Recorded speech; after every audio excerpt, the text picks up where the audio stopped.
Lampas 56,000 na ang nababakunahan sa Bataan.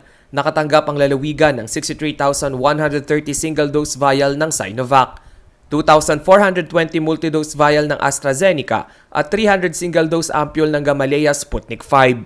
Ang mga bakuna agad dinala sa nasa 20 vaccination areas ng probinsya.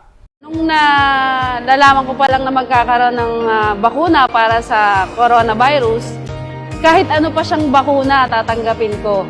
Ang una ko pong inisip yung pamilya ko.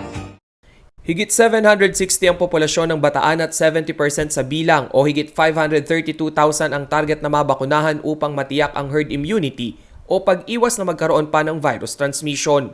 Kaya naman para sa mabilis na rollout ng bakuna, pinaplano na ng Provincial IATF ang pagtatayo ng vaccination area sa mga barangay. I-expand pa po namin yung mga centralized vaccination sites down to the barangay. Nang sa ganon, may mas mabilis mabakunahan yung mga tao. Pero sinasabayan po namin yung supply, nang sa ganon tama po yung relationship between the vaccination at yung kanilang supply.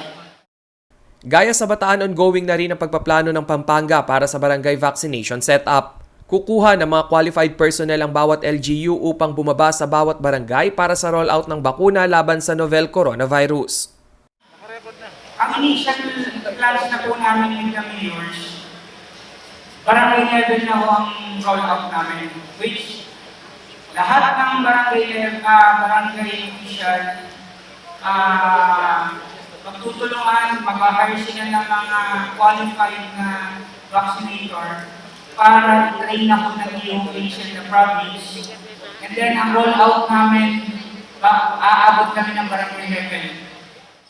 Sa June 20 vaccination report ng DOH, 29,961 kabalen na ang nakatanggap ng unang dose ng COVID vaccine, habang 19,733 naman ang naturukan na ng second dose.